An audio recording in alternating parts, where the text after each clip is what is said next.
My name is Celeste Marlowe, and I'm 26 years old. The night my mother ripped the microphone from my hands, the chandelier over the Wellington Foundation podium shimmered like 1,000 eyes, deciding who I was. Hundreds of strangers watched my family turn my achievement into a public referendum on fairness. Security hesitated. Someone gasped. Another someone filmed. I remember thinking, with an eerie stillness, so this is the sound my life makes when it breaks in half. But I'm getting ahead of myself. Let me rewind to where it started, to the precise mechanics of how a daughter learns to disappear. When my little sister Amber arrived, I was 8, tall for my age, and apparently so mature. Overnight, my mother quit her marketing job, my father took extra shifts at the hospital, and I became the moving part that nobody bothered to oil. Celeste, sweetheart, watch Amber while I grab groceries, my mother would say, already halfway out the door with the car keys chattering like teeth. It was never a question. 30 minutes always stretched into 3 hours, and my science fair volcano was assembled at midnight while Amber slept, pacifier still glowing with the attention she drank like light.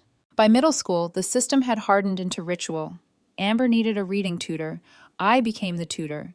Amber wanted competitive dance. There went the yearbook dues. We can't afford both, Dad would say, not quite meeting my eyes. You understand, right? What I needed was negotiable. What Amber wanted was essential. Family math. Here's the piece nobody explains about being the overlooked child. Love ferments. The sweetness doesn't vanish. It just turns into something sharper. I loved Amber. I also braced for the way she'd fold herself into tears the second the spotlight drifted an inch off her. She had a pianist's control over everyone's nervous systems. I can't believe you're looking at colleges out of state, she sobbed once when she found me scrolling a campus website. You're basically abandoning me. I'm planning for my future, I said. Mom, Amber called, voice dialing straight into siren. Celeste is being selfish again. Mom leaned on the doorframe within seconds, arms folded like a closed book. Your sister has separation anxiety. Dr. Harper says we have to be mindful of her triggers. Are you asking me to choose a college by Amber's triggers? I asked, and watched the door slam shut in her face without it actually moving. That night, I counted ceiling cracks and made a quiet promise that clicked into place like the end of a handcuff. If my family wouldn't fund my future, I would. I would earn every inch of my escape. Roasted Dreams hired me 3 days after I turned 15. The manager, Denise, brisk voice, soft eyes, took one look at my application, already dialed and stapled with references, and asked, "When can you start?" "Tomorrow, any shift." So I worked 25 hours a week, memorized SAT words between latte tickets, and built a savings account my parents didn't know existed. The hospital corridors where I volunteered smelled like floor polish and hope. I logged 600 hours in those fluorescent halls, the opposite of the dim kitchen where my father told me family comes first and meant Amber comes first. You're never home anymore, Amber complained one night. When I dropped my bag by the door, hair perfumed with coffee grounds. I'm working, building my resume. Building your escape, she said, making escape sound like a crime scene. The laugh that cut out of me was raw.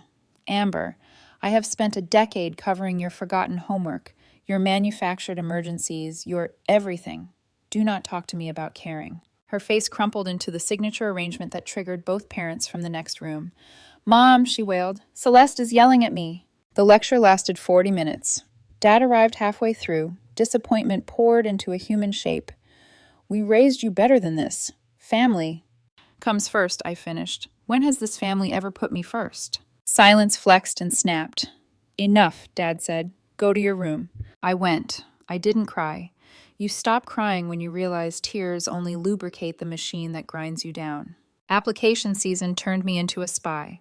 Essays drafted at the library, edits done on my phone during closing shifts, printed at school so no one could accidentally see a Stanford prompt and spiral. Amber caught a glimpse once and declared it age discrimination that she couldn't apply at 16. Mom agreed, in principle. Dad lawyered his voice and suggested I consider excellent schools closer to home, the words closer to Amber doing jumping jacks in the subtext. So I aimed higher out of spite and because I could. Harvard, Yale, Princeton, Columbia, full ride to UT, partials everywhere else. Denise handed me the fat envelopes at Roasted Dreams with a conspirator's smile. I kept them in my locker like contraband joy. Then, the Wellington Merit Scholarship. 5 students nationwide, full ride anywhere, plus living stipend, plus mentorship that sounded like the future finally, mercifully, had a door with my name on it. I was in my beat-up Civic parked crooked near the band room when the email arrived. The words on my screen vibrated, then steadied. "Congratulations, Ms. Marlowe." The breath I'd been holding since 2nd grade came out all at once. I cried, not delicate tears, big, gasping sobs that scoured out the corners. It wasn't only happiness, it was relief, and relief has weight. "You have to tell them," my best friend Natalie said later, over burritos at a truck with a leaning sign. "This is national. They can't make this about Amber." "You haven't met my family," I said. But she had. What I meant was that hope was a language they refused to speak. "You're bringing my mom and me," she decided. "We're wearing nice outfits and taking you to dinner and holding flowers like a small, tasteful parade." Natalie's mother, Patricia, is what happens when a person refuses to be anything but generous. She tucked a coral rose behind my ear the afternoon of the ceremony. "You look like the person you've been becoming," she said, and I had to step away to fix my eyeliner. 2 guest tickets sat on my dresser for 3 days. I told my family the ceremony started at 4. It started at 3. I wanted 60 minutes in a room full of chandeliers where no one would ask me to be smaller. I did tell them, though, because some part of me still believed recognition could teach reality to people who had memorized denial. I told them over meatloaf at a Tuesday dinner, as if normalizing the words might keep them from exploding. "I won a scholarship," I said, voice deliberately light. The Wellington. The ceremony's on the 22nd. Forks paused midair. "What kind?" Amber asked. "Merit, full ride, stipend." Amber's mouth trembled into tragedy. "Why didn't you tell me you were applying? I could have applied too." "You're 16, I said gently. "It's for graduating seniors." "That's discrimination," she said, pushing back from the table dramatically. "This whole system is rigged against younger students." "Amber makes a valid point," Mom said, and a laugh leaped into my throat, shook, and died. "Amber has a 2.8 because her teachers don't accommodate her learning style," Dad added, warm with righteous fury. "If she'd had the same advantages you've had—" "What advantages?" The question slipped out a little wild. "The advantage of working 30 hours a week? Of buying my own SAT guides because you spent that money on therapeutic horseback riding? The advantage of writing essays between coffee orders?" "Don't be dramatic," Mom said, tone cold enough to frost glass. "We've provided equally." "You've provided everything for Amber," I said. "For me, you've provided expectations." I left the table. Behind me, Amber's sobs swelled, the house's old alarm system re-engaging. Parents rushing, apologies offered to the loudest need, the quiet child dismissed as stable furniture. The Wellington ballroom was all soft gold and breathy acoustics. Patricia brought coral roses. Natalie smuggled me a flute of contraband bubbles. "You're 18 and extraordinary," she whispered. And for an hour, I let myself be exactly what the program said: recipient, scholar, person. "Celeste Marlowe," the foundation president announced, headed to Columbia to study biomedical engineering. 4.0 while working part-time and volunteering over 600 hours. I walked into the light. Applause felt like warm rain. "Thank you," I began, palms steady on the podium, "for seeing potential in students without legacies or trust funds, but with something hungrier." Movement at the back snagged the corner of my vision. I knew the choreography before I turned. Mom's jaw set to mission. Dad's shoulders up and forward. Amber already arranging her face. The sound system did not like what happened next. The room did not like it either. I didn't like it, but I recognized it with the bitter intimacy of a first language. "My other daughter deserves recognition too," Mom shouted, and the microphone left my hands like it had always belonged to hers. Everything in me went very still. A metronome of choice ticked in my chest. Collapse or calcify. I did neither. I watched, witness to my own story as it burst into the world. Phones raised, gasps feathering the chandeliers, security uncertain whether to touch or beg. Dad blocked. Amber wept. The president's smile cracked. Somewhere near the stage's edge, a man in a charcoal suit took a step toward me and stopped, eyes checking my face for instruction the way only someone who has learned the map of you can. Ethan Vale had been my boyfriend for 8 months, slow and careful from the start, honest about the complicated ex-girlfriend who still texted on anniversaries of things they no longer were. He didn't move closer. He didn't escalate. He just held my gaze like a lifeline, and I breathed. It would matter later, the way he waited for my signal and not the dramas. Security finally moved. Voices rose. A woman in the third row whispered, "This will be everywhere by morning." It would be. I just couldn't know yet how much it would cost, or what it would buy. If you press pause on that ballroom, on my mother's hand closing over the microphone, what you'd see in the freeze frame is a girl who spent years building an exit ramp in secret. You'd also see a man at the aisle's edge, jaw tight, waiting for my signal. People think the explosion happens in a single second. It doesn't. It happens over months of tiny clicks, each one a choice. 2 weeks earlier, I was slicing lemons at Roasted Dreams, my hands moving on muscle memory, while my brain ran college cost calculus for the 1,000th time. The bell over the door chimed, and Ethan slid in sideways like he always did, trying not to knock the seasonal display. He was 6'1", of soft voice steadiness, the antidote to our house's constant siren. He raised a paper bag. Emergency sustenance, real food, vitamin actual. "You're a saint," I said, stealing a fry. He laughed. "How's the Wellington speech?" he asked. His questions never startled. They unfolded. "Drafted," I said. "Practiced into my shampoo bottle. Edited twice. I'm trying not to imagine worst-case scenarios." He didn't say like your mother walking onto the stage. He didn't have to. His eyes knew that shape. "Then imagine best case," he said, and set the bag between us like a treaty. "You in a blue dress. Patricia and Natalie being your civilian fan club. Me in a suit I hate. Your name pronounced perfectly the first time. Blue, huh?" I teased, because naming hopes out loud feels like tempting the gods. He grinned. "Blue. It helps cameras." My phone buzzed. Unknown number. Then another ping, this time a name that sank like a pebble into my throat. Sabrina. Ethan's ex-girlfriend had the kind of beauty that seems designed for windows, hair that caught light, a face that confessed nothing. They dated in the long orbit before me, wrecked quietly, ended officially, and still, every few months, she surfaced like a song you thought you'd deleted. The text preview read, "Congratulations on the scholarship. Saw your post. Big night ahead, I guess. Tell Ethan good luck with his tie." No accusation, no threat. Just the exact length of line she knew would snag me. Ethan's jaw flexed. He'd felt my attention leave. "Do I need to step outside and say something firm?" "No," I said, and meant it. "You told me you ended it with care. You told me she sometimes forgets." He leaned in so close I could smell the lemon sugar on my fingers. "I ended it," he said, simple and final. "If she forgets, I'll remind her." I deleted the text and blocked her, a clean swipe. It felt like shutting a window and hearing the latch click. Still, later, alone on my bed with the blue dress laid out like a sky I might deserve, I let fear interview me. What will they do? Will they come early? Will they make a scene? Will they finally see you, or only their reflection?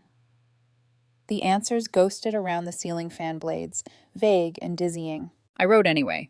"Thank you to the Wellington Foundation," I typed into the Notes app, then crossed it out for, "Thank you for the faith behind the funds." I added and subtracted until the words felt like bone, spare and strong. I inserted one tiny pressure point of anger disguised as gratitude. "Thank you for believing that potential can bloom even in poor light." If Mom heard the implication, she'd call it disrespect. If the room heard it, they'd call it truth. The morning of, I braided my hair the way I used to for lab. Practical, no nonsense, smooth as a plan. Patricia's coral roses waited in water on the counter. Natalie texted a dozen lightning bolt emojis, and we have a car, which meant she'd commandeered her mom's Civic for the afternoon. Ethan texted a picture of his tie, nodded wrong. "Fix me," he wrote. I smiled, small, helpless, always. At noon, I slipped the 2 Wellington guest tickets into a drawer and closed it, telling my parents had bought me 3 days of dramatized martyrdom and a single brittle concession. We'll see. I refused to build my day around their weather. "You want us at 3, right?" Mom had asked suspiciously the night before. "The email says 4. "I want you at 3, I'd said, and let the lie stand. Some truths require choreography. The ballroom smelled faintly of carnations and hotel polish. A violinist tuned in the corner, running scales that made the air hum like it remembered something. Patricia tucked the coral rose behind my ear. "You look like winning feels," she said. Natalie made a covert trip to a waiter and returned with 2 flutes. "One sip," she whispered, "for courage." I didn't need the courage. I needed the calm. Ethan appeared in the doorway, tie still defiantly wrong. I straightened it, fingers brushing his throat, the intimacy so quiet it felt like a prayer. "After you speak," he murmured, "we're taking you somewhere with bad lighting and perfect food." Behind him, a trio of board members compared programs. The foundation president confirmed the order of names. Someone tested the mic. The chandelier threw light across the carpet like spilled coin. I took my seat with the other recipients. The girl from Atlanta wrung her hands. The boy from Oregon mouthed his first line. I counted my breaths. In 4, hold 2, out 6. Denise's voice in my head. Breathe like you're steaming milk. Slow. No hissing. "Welcome," the president said, and I felt the moment slide onto its rails. The first recipient stood, spoke, sat again to thunder. Then the next. Then the next. No disasters. No interruptions. My pulse near normal. "Celeste Marlowe," the president announced. Applause rose like a tide, steady and certain. I walked. My shoes didn't wobble. My hands didn't shake. The rose at my ear felt like a crown no one could take.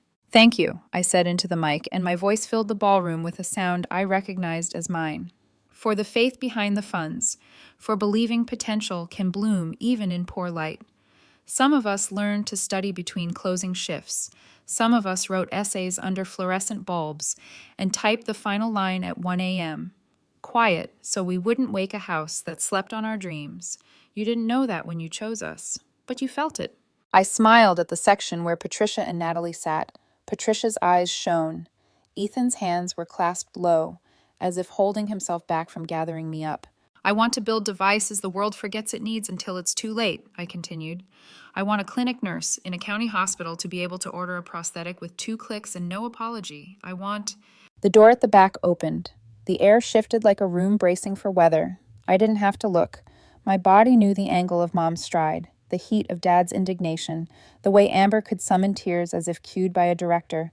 100 tiny clicks, all the choices that led to this, lined up like dominoes. Phones lifted. A murmur became a rasp, became a wave. "Excuse me," a man in a tux whispered to my mother, stepping into her path with the uncertain politeness of people who still believe rules can prevent a flood. "My other daughter deserves recognition too," Mom announced, voice already pitched for the mic.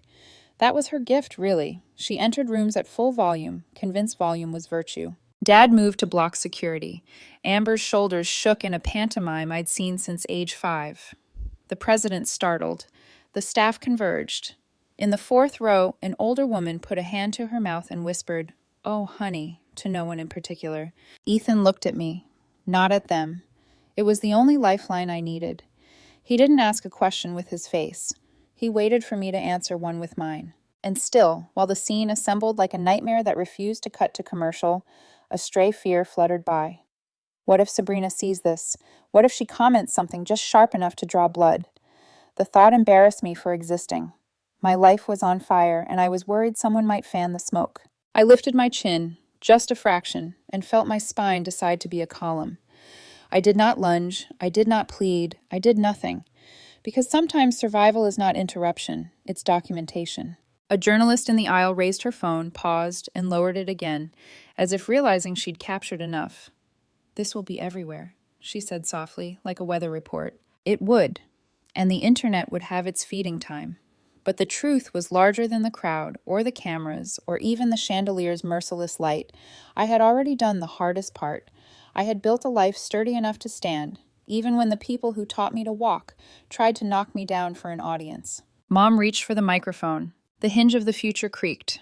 The next 60 seconds of my life became folklore. Mom yanked the microphone out of its stand with the grace of someone claiming a stolen crown. "My other daughter deserves recognition too," she shouted, her voice cracking through the ballroom like thunder in a church. Gasps rippled across the audience. The chandelier light flickered against hundreds of raised phones. Amber sobbed on cue, mascara spilling down her cheeks, and Dad spread his arms like a human barricade. Security advanced. The president of the foundation blinked, uncertain if this was performance art. And me? I stood frozen, suspended between fury and shame. Amber's voice hit the mic next, shrill and shaking. It's not fair. I'm smart too. I just didn't get the same chances. A murmur of disbelief moved through the rows. Someone whispered, Is this staged? Another voice hissed, Cut the mic! I could see Patricia stand halfway, her hand trembling around the bouquet of coral roses. Natalie looked ready to climb over the chairs and swing. Ethan took one small step forward, every muscle tight. Security finally reached the stage. One guard gently tried to take Mom's arm. Don't you touch me, she snapped, clutching the mic like it was her lifeline. You people talk about equality, but you're excluding younger students. My daughter deserves the same chance. The president tried diplomacy. Ma'am, please step down. This is a private event. The ceremony is over for you. Dad barked, You can't silence a mother fighting for justice. The irony nearly made me laugh. Nearly. When the mic squealed with feedback, I saw Ethan wince. I also saw Sabrina's name flash on my phone, where I'd set it on a chair near the aisle. One last trace from before I blocked her. I didn't read the full message, but I caught the first words. I saw the live stream. Of course she did. Security took control faster this time. Mom was escorted down first, still yelling about discrimination. Amber followed, crying as if she'd been dragged through betrayal itself. Dad lingered long enough to shout, This is what favoritism does to families. He had no idea how right he was. When the stage finally cleared, the silence was suffocating. Hundreds of eyes stayed fixed on me, some sympathetic, others horrified, all waiting for me to collapse. I didn't. Dr. Frost, the foundation president, returned to the podium. Her expression was composed, but her voice trembled with restrained fury. Ladies and gentlemen, she said, on behalf of the Wellington Foundation, I apologize for that interruption, but let me be absolutely clear. Every recipient here earned their scholarship through merit, not manipulation. Please join me in honoring these extraordinary students. The applause started tentative, then thundered. It was so loud I almost couldn't hear my own heartbeat. Ethan reached the edge of the stage and held up his hand, not to touch, just to steady me. I met his eyes, and for the first time all night, I smiled. When I stepped back to the microphone, my voice didn't shake. Thank you, I said, for seeing what matters, for giving students like me a chance to build without apology. The room erupted again. People stood. Patricia was crying openly now, clutching Natalie's hand. I walked off stage to a standing ovation and straight into the next disaster, the internet. By the time I got home that night, entitled Family Crash's scholarship ceremony was trending.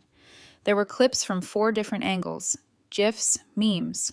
One popular post said, When your mom loves the spotlight more than you. Another. The real scholarship was emotional damage. Natalie texted, Don't look at the comments. Come stay with us. So I did. Patricia met me at the door with hot chocolate and soft silence. The next morning, my phone had 52 missed calls, mostly from home. One text from Dad. You humiliated this family. Come home and fix it. I typed one word back. No. It detonated a chain reaction I couldn't stop. At 8 a.m., Mom showed up at Patricia's front porch, pounding the door hard enough to rattle the glass. Patricia opened it wearing a robe and holding a mug. You can stop that right now, she said evenly. Where is she? Mom demanded. Celeste, come out here. You're coming home. She's 18, Patricia said, blocking the doorway. She doesn't have to go anywhere she doesn't want to. She's my daughter. Then maybe you should have acted like her mother, Patricia said coolly. Now leave before I call the police. I watched from the stairs, barely breathing. Mom left, but the flying monkeys arrived within hours. Aunt Melanie, you're tearing the family apart. Uncle George, you're ungrateful. Grandma, maybe you should apologize, sweetheart, to keep the peace. I blocked them all. The Wellington Foundation released an official statement the next day. We condemn the interruption that occurred during our event. Every award was earned through merit and reviewed under strict academic guidelines. We support Ms. Celeste Marlowe and the challenges she faces with grace and dignity.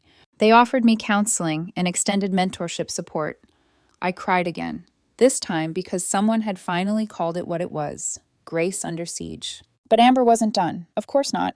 2 days later, she launched a petition online. End age discrimination in scholarships. The photo was of her tear-streaked face from the video, captioned, Every student deserves a fair chance. The petition spread fast, half pity, half mockery. Then a local reporter, Veronica DeSantos, decided to dig deeper. When the follow-up aired, I sat between Natalie and Patricia on their couch, clutching a blanket like armor. After our initial story aired, Veronica said to camera, viewers raised questions about Amber Marlowe's claims. We investigated. They played clips of my application essays, my employment records, my volunteer hours. They interviewed Denise, who confirmed I'd paid for my SAT prep books myself. My guidance counselor said on record that I'd achieved everything with minimal family support. Then Veronica looked into the lens like she was addressing my parents personally. While younger students deserve support, facts matter. Celeste Marlowe earned her scholarship through years of effort, not favoritism. I exhaled. Natalie whooped. Patricia whispered, "Justice." My phone buzzed again. Dad calling. I let it ring, but curiosity won on the second try. "You need to fix this," he said before I could speak. "Call that reporter. Tell her she got it wrong." She got it exactly right. "You're destroying Amber's reputation." "She destroyed it herself." "She's your sister." "And I'm your daughter." Silence. Then he hung up. That's when I realized what survival looks like. Not screaming louder, but refusing to perform the script they expect. I turned off my phone, leaned back into the couch, and whispered the truth to no one but myself. I'm free. Graduation season should have felt like triumph, like a sunrise after years of storm, but for me, it felt like a countdown to another ambush. The scholarship debacle had exploded across social media, spawning interviews, memes, and a dozen think pieces titled things like, "When Parents Hijack Their Children's Success." For weeks, strangers sent messages of solidarity. Others sent pity. A few sent cruelty disguised as advice. I ignored them all. Ethan stayed through it quietly. No lectures, no savior complex. Just small things. A playlist he made titled Peace in Decibels. Cups of takeout coffee left on my desk. A steady hand when I woke from dreams of microphones shattering. When graduation approached, I told him I wasn't going. They'll be there, I said. They'll make it about themselves again. Then let them, he said softly. Let them crash against the wall you've already built. But don't give them your stage again by staying home. His voice landed like an anchor, calm, certain, unmovable. Patricia agreed. You earned valedictorian. You walk that stage, Celeste. You walk it with your head up. So I did. June sunlight spilled through the high windows of the gymnasium. My cap felt heavy, my gown hot against my skin. The air hummed with nervous joy. I scanned the bleachers, Patricia and Natalie waving near the back, Ethan beside them in a crisp shirt, eyes steady on me. My parents sat on the opposite side, stiff and defiant. Amber wore a pale pink dress that looked suspiciously bridal, flanked by two friends filming on their phones. I should have known that wasn't a good sign. The ceremony began, names echoed, tassels swung. When mine was finally called, valedictorian, Celeste Marlowe, full scholarship to Columbia University, the gym erupted in applause. For a moment, just one clean heartbeat, I felt it. Freedom. Then Amber's voice cut through the microphone meant for the next name. What about me? She screamed. When is it my turn? A collective groan swept the audience. A few parents muttered, oh no, not again. Amber was already on her feet, shoving past people in the row. This is discrimination, she wailed, mascara streaking again like clockwork. I demand equal recognition. Teachers moved quickly this time. Vice Principal Rodriguez caught her halfway up the stairs. Miss Marlowe, sit down, he said evenly. You don't attend this school anymore. Mom stood up next. She has every right to be recognized, she shouted. Ma'am, Rodriguez sighed, please return to your seat. Dad joined in, red-faced. You people have no idea how unfair this system is. Security arrived. The crowd buzzed, half horrified, half fascinated. And me? I kept walking. I accepted my diploma, shook hands, smiled for the photo, and exited stage left as my family was escorted out again. The applause that followed was louder than before, but I didn't look back. Outside, under a sky so blue it almost mocked me, Ethan found me first. He didn't say congratulations. He just said, it's over now, and I believed him. Patricia hugged me so hard the roses in her bouquet bent. Natalie wiped tears she pretended were sweat. For the first time, the celebration felt real, clean, untainted. But online, the storm reignited within hours. Someone had filmed the graduation chaos. The clip titled, They Did It Again, Family Crashes Daughter's Graduation, hit 1 million views by morning. Amber's name trended again, now synonymous with entitlement. Memes multiplied. By week's end, the real consequences arrived. The state university rescinded Amber's early admission. Her online school dropped her for non-attendance. Mom's lifestyle blog lost sponsors. Dad's hospital placed him on leave after a flood of negative publicity. Mom called me, voice shaking with fury. "You've ruined us. Amber has nothing now." "She ruined her own future," I said quietly. "I just lived mine. Come home and fix this." "I'm not coming home." "Then you're not welcome in this family." The words should have broken something inside me. They didn't. I was already gone. I blocked their numbers, packed my boxes, and moved into Patricia's spare room until orientation. She and Natalie helped me shop for bedding and desk lamps, taught me how to cook real pasta instead of microwave noodles. "You're going to build something beautiful," Patricia said one night, helping me tape shut a box of kitchen supplies. "Not despite them, but because you survived them." I believed her. When August came, I stepped onto Columbia's campus like someone finally stepping off a treadmill that had been running since childhood.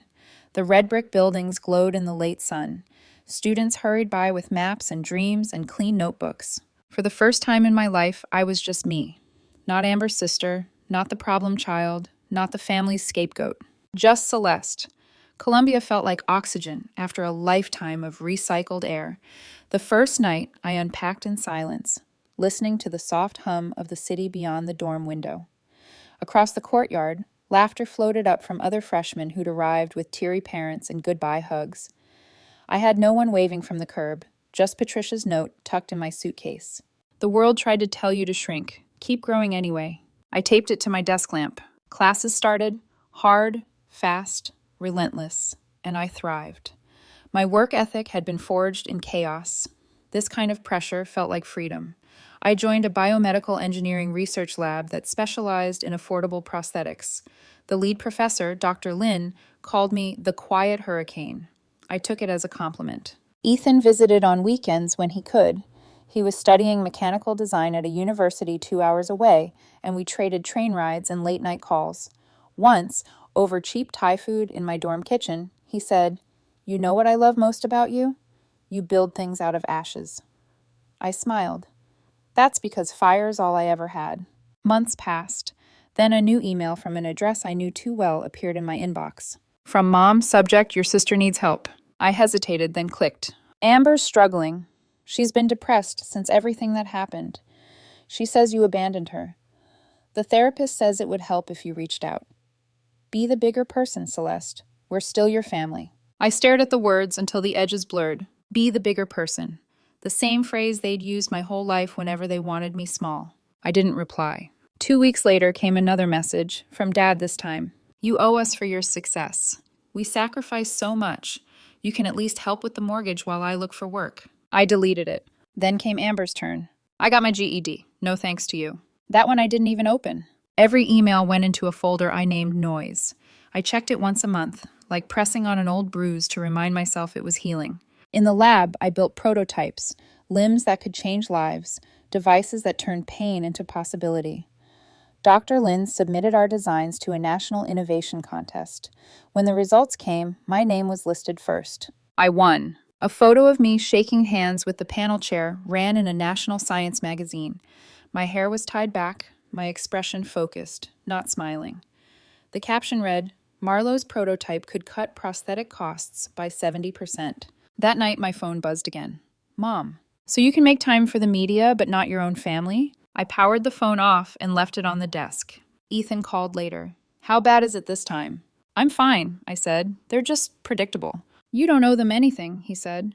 "I know." But saying it and believing it were two different things. Still, I didn't break. Instead, I poured every ounce of energy into my project. My prototype won another award, then another. Eventually, a small startup offered funding. We turned sketches into a company, Nova Motion, simple, affordable prosthetics for low-income patients. By 24, I had an apartment overlooking Riverside Park, a team that believed in me, and a product about to change the world. The emails never stopped, though. "We're losing the house. You have money now. Help your sister." Amber tried to hurt herself. "This is your fault." Each one colder, crueler, more manipulative. I read none of them. Then one day, an unfamiliar number appeared with a text. I see it now. Amber. Just that. 3 words. I stared at the screen for a long time, wondering what she saw. Me, finally happy, or herself, finally exposed. I never replied. When Ethan asked about it, I said, "Some bridges aren't meant to be rebuilt. They were firewood all along." He just nodded and held me until I stopped shaking. That winter, Mom tried one last play. She contacted my bank, claiming she had authorization to access my account for family emergencies. But I'd already added legal safeguards the week I turned 18, a paper trail of signatures and independent ownership. The banker called to confirm the fraud attempt. I thanked him and froze the contact. That was the final click in the long chain of choices that led here. The family that demanded I dim myself had finally burned through every fuse, and all that remained was light. I'm 26 now. Sometimes, when I walk into my office and see the sunlight spill across the rows of prototypes, gleaming metal joints, soft silicone limbs that look like second chances, I still catch myself waiting for someone to barge in and tell me it's time to take care of someone else's crisis. The old reflex dies slowly. Nova Motion just closed its Series A funding last month. Investors shook my hand. Journalists asked about my inspirational journey, and I smiled for photos under studio lights that felt too bright, too forgiving. They wanted a redemption story. What I had was survival dressed in polish. After the press conference, Ethan found me outside the glass tower, leaning against a railing overlooking the park. "You did it," he said. "We did it," I corrected. He smiled, but I could tell he understood that the "we" meant something bigger than the two of us. Everyone who'd ever seen me, believed me, stood between me and the undertow. Patricia, Natalie, Dr. Lynn, Denise. The women who built me back when my family was still trying to break me. That night, I opened the noise folder one last time. Unread emails, stacked like gravestones. From Dad. "We lost the house. Your mother's job is gone. Amber's living with us again." From Mom. "We're asking for forgiveness, for help." From Amber. "You were right about everything." For the first time, none of it made me angry, just tired. I didn't reply. Instead, I wrote a single email to the Wellington Foundation. "Dear Dr. Frost, 5 years ago, you gave a scholarship to a girl whose family tried to steal her moment. You called her resilience remarkable. I wanted you to know she built something with that faith. Our company just produced its first line of affordable prosthetics for public hospitals. Thank you for believing that potential can bloom even in poor light. Celeste Marlowe." I hit send, closed the laptop, and let the quiet settle. Later, when the apartment grew dark, I pulled a small notebook from my drawer. Inside was a letter I'd written a year earlier but never mailed. To Amber.